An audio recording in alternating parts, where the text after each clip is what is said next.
코로나19 긴급 생계자금을 부정수급한 대구시의 공무원들이 비판의 대상이 되고 있습니다. 권영진 대구시장은 지원 과정을 섬세하게 챙기지 못했다며 시민들에게 사과했지만 논란은 수그러들지 않고 있습니다. 네, 이진년 대구시 의회 의원을 연결해서 얘기를 나눠보겠습니다. 의원님 안녕하십니까? 네, 안녕하세요. 이진영입니다. 네. 긴급 생계자금을 부정수급했다는 그 사람들이 뭐 공무원, 교직원 등등 해서 한 3,900명 된다고 들었습니다. 네. 도대체 어디에서 문제가 생겨? 명단이 작성된 다음에 거기에 지급이 됐을 텐데 그게 어떻게 작성이 되고 어떻게 문제가 됐을까요?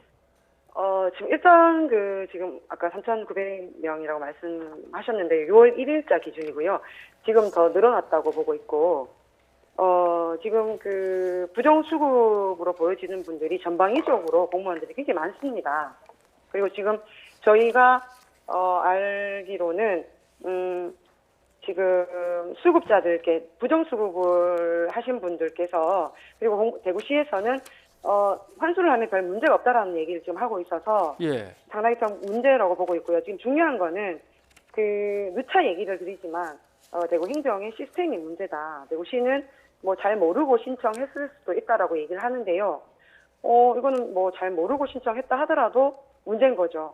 몰랐다면 직무유기인 거고, 그리고 명령이 위에서 내려오는 명령을 이제 집행해야 되는 집행기관으로서의 역할을 지금 잊어버리고 있는 거 아닌가, 그렇게 해서 저희들은 굉장히 문제라고 봅니다. 그리고 지급 문제에 대해서 제외 항목이 7개 중에 한 6번째는 정규직 공무원이라든가 교직원, 공공기관은 신청할 수 없다라고 명시가 되어 있는데도 불구하고 지금 대구시는 모르겠다, 모르고 했을 수 있다, 계속 이런 얘기를 반복하고 있는 상황이거든요.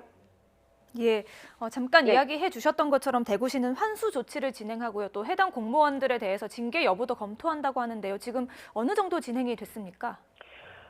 지금 환수가 한 65%, 시민 기준으로 한 65% 정도 되어 있다고 얘기를 하고 있습니다. 예. 근데 65%. 이제 중요한 건 총리께서 이제 부정 수령한 분들에 대해서 책임을 묻겠다라고 지금 얘기를 하고 있는 상황이라서요. 지역에서 시민사회단체뿐만이 아니라 시민들도 눈여겨보고 있는 상황이에요. 예. 사실 하나 제일 역시 궁금한 건 아까도 잠깐 얘기가 나왔습니다만은 긴급재난지원금 받아도 사무실에서 그게 화제가 돼서 다들 서로 뭐에 쓸래 얘기도 나누고 하는데 그 수천 명한테 잘못된 돈이 들어왔는데 이게 왜 들어왔지 서로 얘기를 안 나눴을까요? 몰랐을까요? 아니, 저는 몰랐다고 보지 않습니다. 몰랐다는 건 정말 심각한 직무유기인데요. 이 업무를, 그리고 일반 시민들조차 다 인식하고 있는 거를 집행부에서 특히 공직을 수행하는 공무원들이 몰랐다라는 거는 말이 안 되는 거고, 이거는 도덕적 해이가 분명한 거고요. 공직 기강의 붕괴라고 저희들은 보고 있습니다. 네.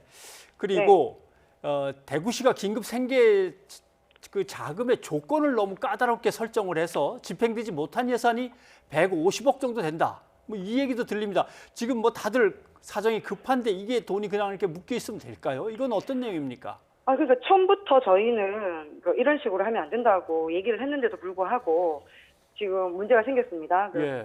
대구시는 코로나 사태 이후에 긴급 생계자금 3천억, 그러니까 국비 2,100억 정도, 시비 한 900억 정도 해서 집행 계획이 있었는데요. 까다롭게 한 게 맞죠. 왜냐하면 다른 지역에는 의료보험 기준으로 해서 문제가 있다, 이건 좀 루즈하게 좀 해줘야 된다라고 해서 전북 같은 경우에는 대구는 15,000원인데 거긴 25,000원 정도 해서 좀 많은 사람들이 혜택을 받을 수 있는 구조를 만들었는데, 그런 문제를 제기했는데도 불구하고 대구는 행정부시장 말을 빌면 저희가 따로 이런 계획을 바꿀 만한 사안이 없다. 그렇기 때문에 정부에서 얘기하는 기준을 따르겠다라고 말씀하셨었어요. 여기서부터 문제가 생긴 겁니다. 왜냐하면 대구는 이미 특별하게 재난지역으로 정부에 지정을 했고요. 그러면 여러 가지 다른 사안들을 사안에 대한 잣대를 대구 시민 기준으로, 그리고 재난 상황의 기준으로 해서 고민을 해야 되는데 안일한 행정을 보여주고 있었던 거죠.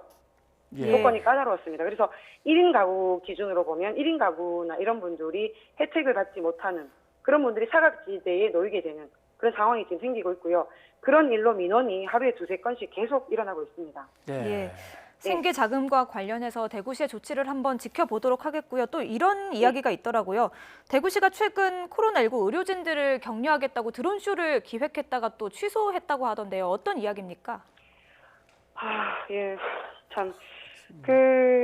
지금 드론 쇼를 하겠다 하고 이벤트를 하겠다고 말씀하셨거든요. 예. 지금 보면, 제목이 코로나19 대응 봉사자, 의료진 포함 격려 이벤트, 이렇게 나와 있는데요. 지금 대구시는 단위 사업별로, 사업을 다 전환을 했어요. 코로나 예방 사업이라든가 사회적 거리두기 사업으로 전환한 상태인데, 왜 대구시 그 본청에서 이런 행사를 하는지 어처구니가 없고 이해가 안 되죠. 이거는 보여주기식 전시 행정의 전형적인 케이스라고 저희는 보고 있어요. 지금 그날 당일 행사에 드론 300대, 500명 행사 기준으로 300대 쇼를 하겠다 하고 뭐 특정 어떤 놀이동산에 자유 이용권을 뭐 3-4만 원 정도 되는 자유 이용권을 제공하겠다라고 말씀하시는데요. 지금 그런 거 할 때가 아니고요. 의료인들 아직까지 의료인들 수당을 지급을 못 하고 있어요. 대구시에서. 지금은 의료인들 대구 수당부터 챙겨내야 되는 거라고 저는 생각합니다. 예. 예. 긴급 생계 자금은 가야 될 사람들한테 안 가고 있고, 네. 엉뚱하게 드론 쇼를 한다고 다들 바쁜 사람들 또 모이라, 뭐 이건 또 예. 갑자기 또 기획이 돼서 행사가 진행되고, 결국 그러니까 이거는 이 상황을 예. 저희가 이제 병원 노조나 거점 병원에 근무하시는 분들이 이 공문을 보지 못했다면 저희들도 몰랐었거든요. 이건 진행됐었을 겁니다. 진행 예. 과정 중에 저희가 알고 뭐 잘못을 지적을 했겠죠. 지금 상황이 이렇게 돌아가니까 지금 대구시의원을 한 사람으로서 정말 저는 너무 답답해서 반복적으로 일어나는 행정적 부재에 예. 대해서 저희가 어떻게 처리를 해야 될까. 알겠습니다. 그리고 반복적으로 계속 지적을 하는데도 불구하고 나는 모르겠습니다 하고 혼자 직진하는 듯하게 보여지는 이 대구시의 행정 행태를 도대체 어떻게 해야 될지 저희는 예. 참 참담함을 금할 수가 없습니다. 이진현 의원께서 맨 처음에 지적해 주신 대로 뭔가 이거는 시의 행정 시스템 자체에 문제가 있는 거 아니냐. 그 말씀이 와 닿긴 합니다. 예, 오늘 말씀 고맙습니다. 네, 고맙습니다.